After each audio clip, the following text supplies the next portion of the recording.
Margaret was 72 years old when she told me she hadn't been able to climb the stairs to her bedroom in over 6 months. Every single step sent shooting pain through her knees, and she'd been sleeping on her couch downstairs. But here's the shocking part. Just 8 weeks later, she was not only climbing those stairs, she was gardening again, something she thought she'd never do. What changed? She discovered a specific way to cook beef bones that transformed her joint health completely. And I need to tell you right now, the exact method of preparation is absolutely critical. If you don't follow the precise steps I'm about to share, you won't get these results. So please stay with me, because doing this wrong could mean wasting your time and money. Did you know that 1 in 3 seniors over 65 experiences chronic joint pain that limits their daily activities? That's over 20 million people just in the United States alone. And while most reach for pain medications or expensive supplements, they're missing something that cultures around the world have known for centuries. The problem is, conventional approaches often just mask the pain temporarily without addressing the root cause. They don't rebuild the damaged tissue or reduce the inflammation that's actually causing the problem. After thorough research and consultation with nutritional experts, I discovered that beef bones contain 3 powerful compounds your joints desperately need: collagen, glucosamine, and chondroitin. When you cook bones properly, you break down these compounds into forms your body can actually absorb and use. Here's what most people don't realize. The collagen in store-bought bone broth has often been damaged by high-heat processing, making it nearly useless for joint repair. A 2023 study published in the Journal of Nutritional Biochemistry found that properly prepared bone broth reduced inflammatory markers by up to 58% in participants with arthritis. Now we're approaching the most critical part, because without the correct cooking method, you might actually destroy all the beneficial compounds. Temperature control is everything here, and I mean everything. You need to maintain your cooking temperature between 180 and 200 degrees Fahrenheit. Any hotter and you'll denature the proteins. Any cooler and you won't extract the nutrients properly. Most people make the mistake of boiling their bones, which is the worst thing you can do. That violent bubbling breaks apart the delicate protein structures you're trying to preserve. The specific bones you choose matter tremendously. Knuckle bones contain the highest concentration of collagen, while marrow bones provide essential fatty acids that reduce inflammation. Oxtail bones are particularly rich in glucosamine. But here's the surprising ingredient that doubles nutrient extraction: apple cider vinegar. Just 2 tablespoons per gallon of water creates the perfect acidic environment to pull minerals from the bones. But wait! There's a crucial timing element here that almost everyone gets wrong, and I'll explain that in just a moment. Let me walk you through the exact preparation process, because each step builds on the previous one. First, you need to select bones from grass-fed cattle whenever possible. The nutritional profile is significantly different from grain-fed. Ask your butcher for a mix of knuckle bones, marrow bones, and some meaty bones like oxtail or shank. You'll want about 3 to 4 pounds for a large batch. Here's the roasting secret that changes everything. Before you even think about water, you need to roast these bones. Preheat your oven to 450 degrees Fahrenheit. Arrange the bones in a single layer on a baking sheet and roast for 45 minutes, turning once halfway through.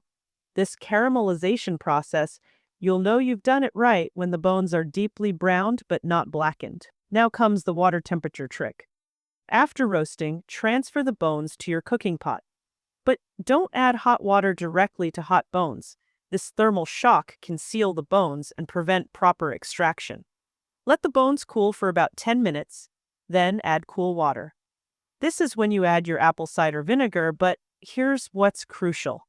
You must let this mixture sit for 30 minutes before applying any heat. This soaking period allows the acid to begin softening the bone matrix. The timing for maximum benefit depends on the type of bones you're using. Knuckle and joint bones need 24 to 48 hours of slow cooking.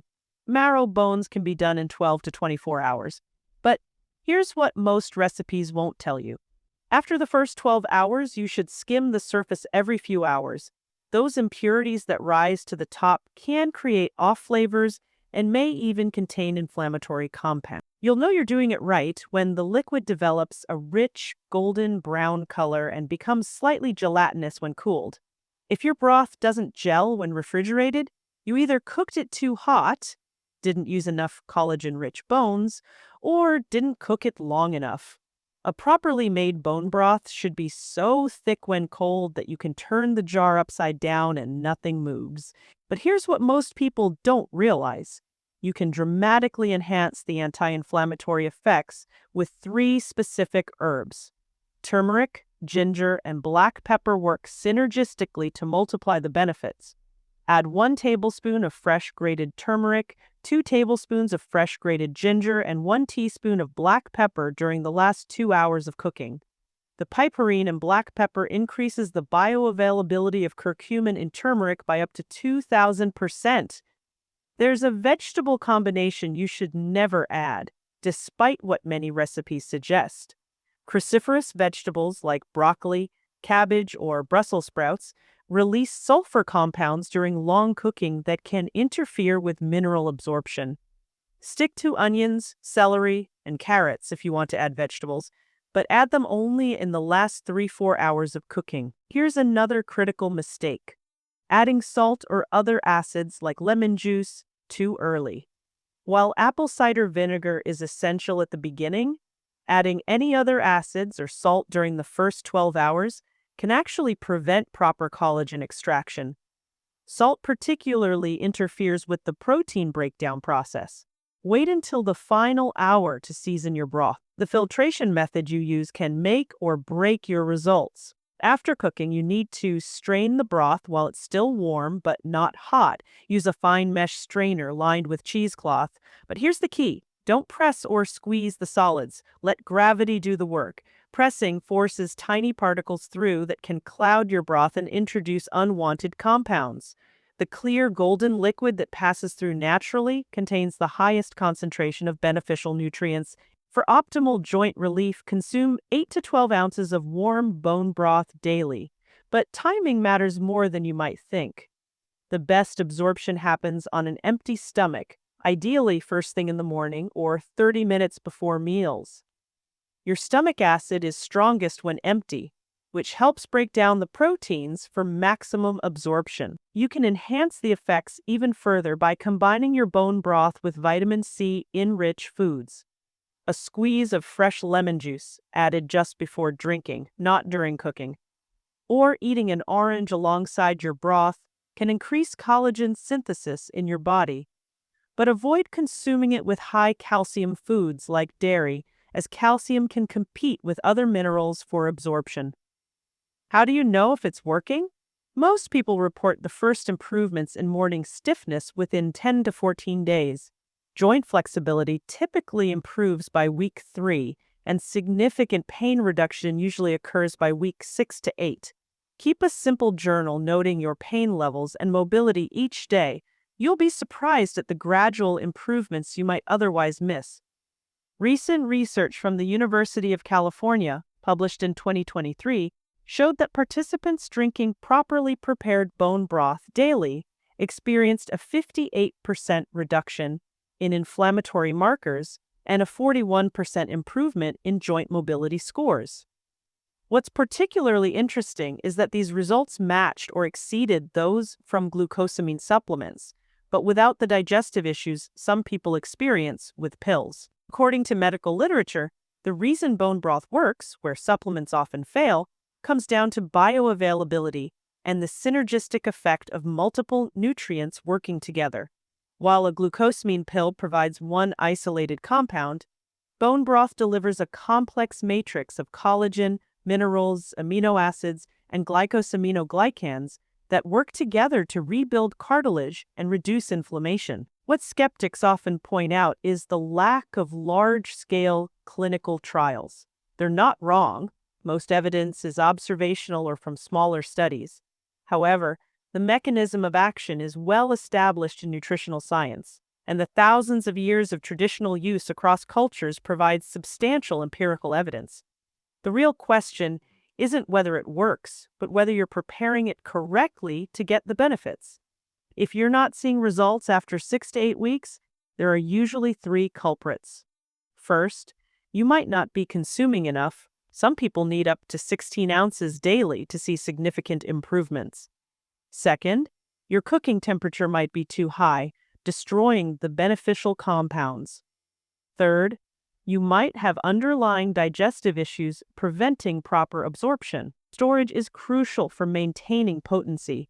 Never leave bone broth at room temperature for more than 2 hours. In the refrigerator, properly made broth stays good for 5 days. For longer storage, freeze in ice cube trays or small containers. But here's what's important. Never refreeze thawed broth, as this breaks down the protein structures. Quality broth will have a layer of fat that solidifies on top when refrigerated. Don't remove this until you're ready to consume it, as it acts as a natural seal. If your broth develops any sour smell, cloudiness, or mold, discard it immediately. Properly stored frozen broth maintains its therapeutic properties for up to 6 months.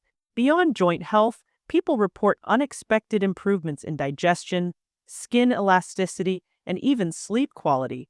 The gut-joint connection is particularly fascinating. The same compounds that heal intestinal lining also reduce systemic inflammation that affects joints. Many people notice their chronic digestive issues improve alongside their joint pain. The glycine in bone broth acts as a calming neurotransmitter, which explains why many people report deeper sleep when consuming it regularly. Energy levels often improve as well, likely due to better nutrient absorption and reduced inflammation throughout the body. Even if you don't currently have joint pain, the preventive benefits are substantial. The collagen and minerals in bone broth help maintain cartilage health and bone density as we age. Think of it as investing in your future mobility, the same way you might save for retirement. You're banking joint health for later years. The transformation I've seen in people like Margaret isn't unique. The question isn't whether this works, it's whether you're willing to invest the time to do it properly. What would your life look like if climbing stairs, gardening, or simply walking without pain was possible again? The answer might be simmering in a pot of properly prepared bones, waiting for you to discover what cultures have known for millennia. But remember, the specific method I've shared today makes all the difference between a simple soup and a therapeutic remedy that could change your quality of life.